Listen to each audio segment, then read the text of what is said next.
Start है। नमस्कार दोस्तों, मैं नंदन आप समूह का 1 SSC क्लासेस में स्वागत करता हूं, अभिनंदन करता हूं। आज हम लोग पढ़ेंगे भूकंप एवं ज्वालामुखी के बारे में। तो दोस्तों हमेशा तैयार रहें चीज़ों को समझने के लिए, पढ़ने के लिए। और खूब मंजिल ने हौसलों से कहा, मंजिल ने हौसलों से कहा तेरी बस की बात नहीं। मंजिल ने हौसलों से कहा तेरी बस की बात नहीं। हौसलों ने मंजिल के आँखों में आंखें डालकर बोली चल झूठी तेरी इतनी औकात नहीं। आइए दोस्तों हम लोग पढ़ेंगे आज ज्वालामुखी और भूकंप के बारे में। किस तरह से ज्वालामुखी और भूकंप आता है, किस तरह से उद्गार होता है, क्रेटर क्या है और मैग्मा क्या है, लावा क्या है और धुआंरे क्या है, इसके बारे में हम लोग आज धुआं उड़ाएंगे। तो पृथ्वी, मान लीजिए हमारा पृथ्वी हुआ अपना, पृथ्वी हमारा अपना ग्रह है। तो इसका जो है लगभग मान लिया जाए 100 किलोमीटर तक जो है ये तरल पदार्थ के रूप में फैला हुआ है। तो ये क्या है कि प्लेटों का जो आदान प्रदान होते रहता है, नहीं जिसको हम लोग प्लेट विवर्तनिक भी कहते हैं। तो प्लेटों का जो है आदान प्रदान होते रहता है।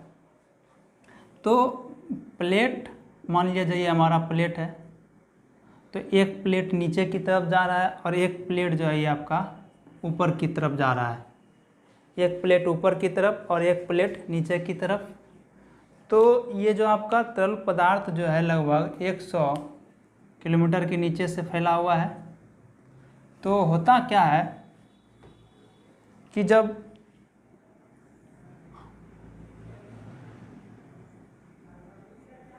ये हो गया हमारा पृथ्वी, मान लिया जाए यहाँ पे भूकंप का जो है उद्गम स्थान हो गया। यहाँ पे आपका भूकंप यहाँ पे स्टार्ट हुआ। तो जहाँ पे भूकंप स्टार्ट होगा, जो केंद्र होगा, उसको हम लोग कहेंगे उद्गम स्थान, उद्गम केंद्र कहेंगे। और यहाँ से जो पृथ्वी तक ये जो पहुँचेगा, जो दूरी तय करेगा, तो हम लोग इसको यहाँ पे जो आएगा इसको हम लोग कहेंगे अधिक केंद्र। इसको हम लोग क्या कहेंगे? अधिक केंद्र। ये जो दूरी करेगा, इस तरह से जो दूरी तय करेगा, तो पृथ्वी में जो उद्गम होगा, तो ये घर्षण के कारण जो है तो प्लेट आपस में खिसकते हैं। प्लेट आपस में क्या आते हैं? खिसकते हैं। एक प्लेट मान लिया जाए ऊपर की तरफ जा रहा है, एक नीचे की तरफ जो जा रहा है, तो इसको हम लोग क्या कहेंगे? रूपांतरित गति कहेंगे। रूपांतरित गति, और इसके कारण से ही भूकंप आता है। रूपांतरित गति के कारण से ही भूकंप आता है। और मान लिया जाए एक प्लेट हमारा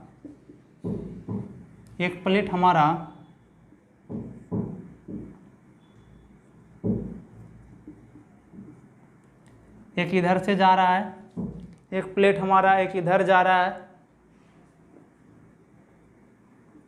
और एक प्लेट इधर जा रहा है। तो इसको हम लोग कहेंगे अपसारी गति। क्या कहेंगे? अपसारी गति। और मान लिया जाए एक प्लेट के ऊपर दूसरा प्लेट आके ओवरलैप करे, एक प्लेट के ऊपर दूसरा प्लेट अगर आके ओवरलैप करेंगे, तो हम लोग इसको कहेंगे अभिसारी गति। क्या कहेंगे? अभिसारी गति। तो होता क्या है कि अपसारी गति के कारण जो है आपका ज्वालामुखी आता है। ज्वालामुखी आता है। और अगर बात करेंगे हम लोग अभिसारी गति के, तो इसमें जो है आपका पर्वत का निर्माण होता है। अभिसारी गति में क्या होता है? आपका पर्वत का निर्माण होता है। जैसे हमारा हिमालय है, तो हिमालय भी जो है ये अभिसारी गति के कारण से ही निर्माण हुआ है। तो फिर हम लोग बात करेंगे रूपांतरित गति हो गया, तो इसमें भूकंप आता है। एक प्लेट अगर नीचे और एक प्लेट ऊपर की तरफ खिसक रहा है, तो इसके कारण जो है आपका भूकंप होगा। और अपसारी गति में एक प्लेट आपका इधर एक प्लेट उधर जा रहा है, तो इसमें आपका ज्वालामुखी आएगी। और अगर बात करेंगे अभिसारी गति का, तो अभिसारी गति के कारण जो है पर्वत का निर्माण होता है। तो ये हमारा पृथ्वी हो गया, मान लीजिए यहाँ भूकंप हो गया, तो ये हमारा पृथ्वी का केंद्र हो गया। पृथ्वी का क्या केंद्र हो गया, तो हम लोग इसको फोकस भी कहते हैं। तो जब भूकंप आती है तो 3 तरह के जो है रे चलते हैं, वेव। कितने प्रकार के? 3 प्रकार के। कौन कौन सा? आपका एक हो गया P, और दूसरा हो गया S, और तीसरा हो गया आपका L। 3 प्रकार की जो है तरंगे जो हैं निकलती है, 3 प्रकार की तरंगे। तो भूकंप के हम लोग बारे में पढ़ रहे हैं, तो भूकंप को जो है, भूकंप का जो अध्ययन होता है, भूकंप का अध्ययन को हम लोग, भूकंप के अध्ययन को हम लोग क्या कहते हैं?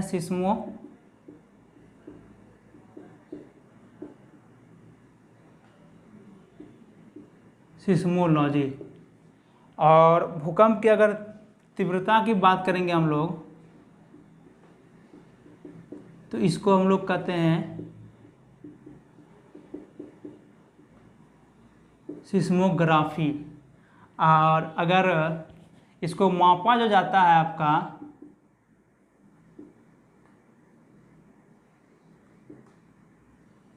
रिएक्टर स्केल से, भूकंप की तीव्रता जो मापा जाता है रिएक्टर स्केल, या फिर आपका कैली स्केल भी इस तरह से भी होता है, मोहो स्केल। तो हम लोग इसके बारे में अध्ययन करेंगे। तो जिस तरह से मान लिया जाए यहाँ पे हमारा उद्गम हुआ और ये जो ऊपर तक, जो पृथ्वी के ऊपरी सतह तक आया, तो ये आपका, हम लोग यहाँ पे इसको अधिकेंद्र कहेंगे। और अगर यहाँ अगर नीचे तक जो जाएगा, तो सबसे पहले जो है यहाँ पे तरंगे कौन सा पहुँचती है? प्राथमिक तरंगे। और इसका जो अगर गति का हम लोग बात करेंगे, तो ये 8 किलोमीटर पर सेकेंड के हिसाब से चलती है। प्राथमिक तरंगे जो है 8 किलोमीटर पर सेकेंड के हिसाब से चलती है। और आपका सेकेंडरी वेव जो है ये आपका 4 किलोमीटर पर सेकेंड के हिसाब से चलती है। और ये आपका जो है एल तरंगे जो है ये आपका 1.5 से 3 किलोमीटर तक के हिसाब से, 1.5 से 3 किलोमीटर पर सेकेंड के हिसाब से चलती है। आपका जो पी तरंगे हैं, यही मात्र एक तरंग है जो कि केंद्र से होकर गुजरती है।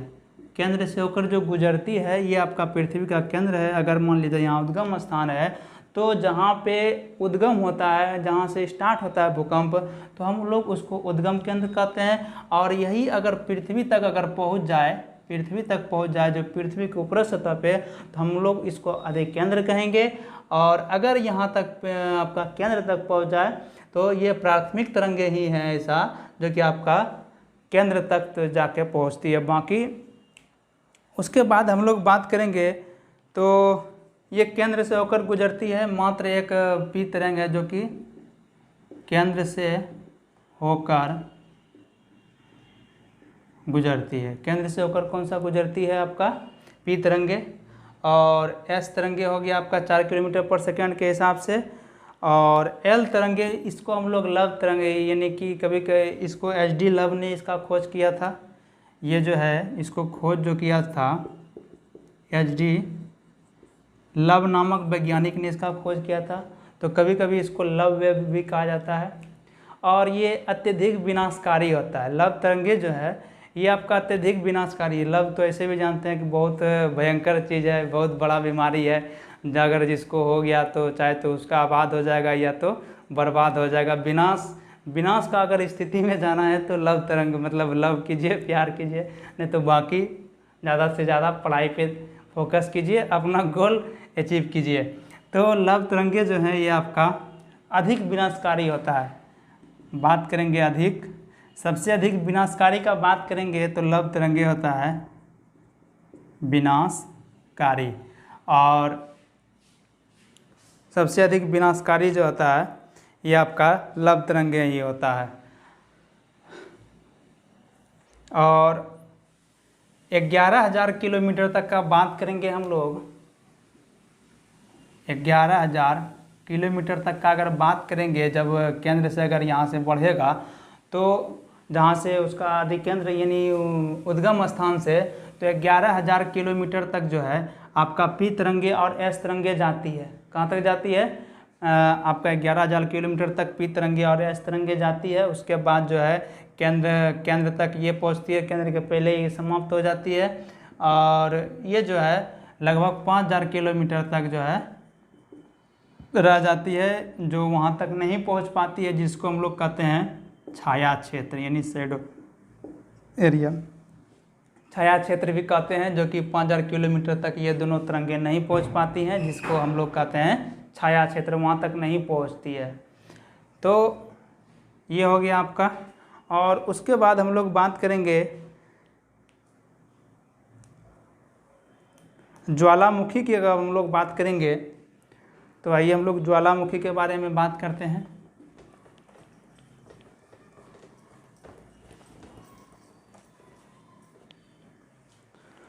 ज्वालामुखी अगर मान लिया जाए इसको कि पृथ्वी पर वह प्राकृतिक छिद्र या दरार, पृथ्वी पर वह प्राकृतिक छिद्र या दरार जहाँ से जो है आपका दरारें से होकर गर्म मैग्मा या लावा निकलता है, तो उसको हम लोग क्या कहते हैं? ज्वालामुखी मान लिया जाए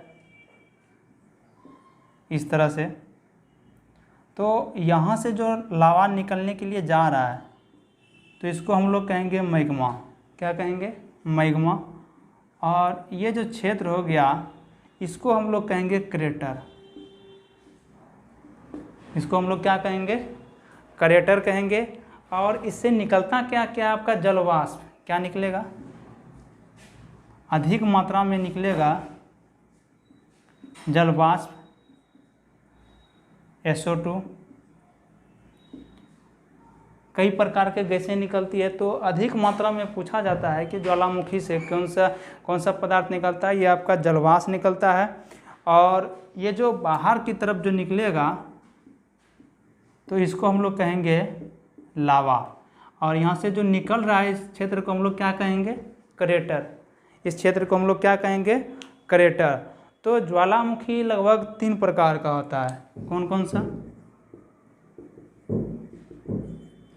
ये हो गया आपका एक प्रसुप्त, एक हो गया आपका सक्रिय ज्वालामुखी, दूसरा हो गया प्रसुप्त ज्वालामुखी, और तीसरा हो गया आपका मृत। तो सक्रिय क्या हुआ कि जो हो रहा है, चल ये रहा है, यानी कि जहाँ से उद्गार हमेशा हो रहा है तो उसको हम लोग कहेंगे सक्रिय ज्वालामुखी। और प्रसुप्त का बात अगर हम लोग करेंगे तो वो अभी तक हुआ नहीं है। मृत ज्वालामुखी उसको कहेंगे जिसमें एक बार उद्गार हो चुका है और बाद बाकी निकलने का संभावना नहीं है, नहीं निकलेगा, तो उसको हम लोग कहेंगे मृत ज्वालामुखी। अगर सबसे अधिक ऊंचाई पर अगर हम लोग बात करेंगे ज्वालामुखी का तो वो ओजस डेल सलाडो है, जो कि आपका। और भूमध्य सागरिया का अगर हम लोग बात करेंगे स्ट्रोम्बोली का, तो इसको जो है रात में इसका जो प्रकाश है रात में बहुत चमकीला आता है, जिसके कारण से स्ट्रोम्बोली को जो है भूमध्य सागर का जो है लाइट हाउस भी या इस प्रकार से उसका प्रकाश स्तंभ कहा जाता है। अगर भूमध्य सागर का हम लोग बात करेंगे, भूमध्य सागर का प्रकाश स्तंभ के बारे में हम लोग अगर बात करेंगे तो इसको जो बोला जाता है आपका स्ट्रोम्बोली को।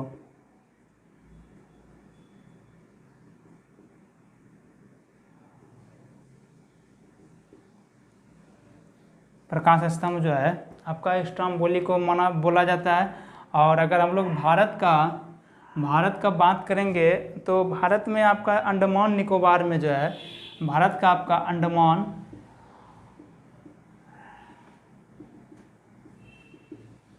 निकोबार द्वीप में जो है ये आपका एक पड़ता है बैरन, जो कि आपको ये हमेशा कभी कभी पूछ लिया जाता है। तो ये आपको याद रहना चाहिए कि ये भारत का एकमात्र ज्वालामुखी जो है बैरन जो है ये आपका अंडमान निकोबार द्वीप में है। तो इस प्रकार से हम लोग देखें कि भूकंप और ज्वालामुखी मतलब किस तरह से आता है। तो ये आपका हो गया, और इसको किस क्षेत्र में रखा जाता है, इसका अध्ययन को क्या कहते हैं, और ये उद्गम स्थान क्या हुआ, अधिकेंद्र क्या हुआ, और इसका मतलब कौन कौन से तरंगे निकलती है, पी तरंगे, और आपका हो गया एस तरंगे सेकेंडरी वेव जिसे कहते हैं, और आपका एल तरंगे हो गया जिन्हें लब के नाम से भी जानाता है। सबसे विनाशकारी का अगर बात करेंगे तो वो आपका एल तरंगे हैं। एल तरंगे जो हैं आपका वो तीनों अवस्था से गुजरता है। ऐसे भी कहा जाता है कि प्यार जो हर अवस्था से गुजरता है, गरीब हो अमीर हो तो प्यार सब में होता है। तो उसी तरह से हम लोग अगर लव तरंगों को अगर हम लोग याद रखेंगे तो वो आपका ठोस, द्रव, गैस, ये तीनों माध्यम से गुजरती है आपका एल तरंगे। तो धन्यवाद दोस्तों, वीडियो को अंतिम तक देखने के लिए। इसको लाइक करें, शेयर करें और सब्सक्राइब तो ज़रूर करें और अपने दोस्तों के साथ शेयर करें। धन्यवाद।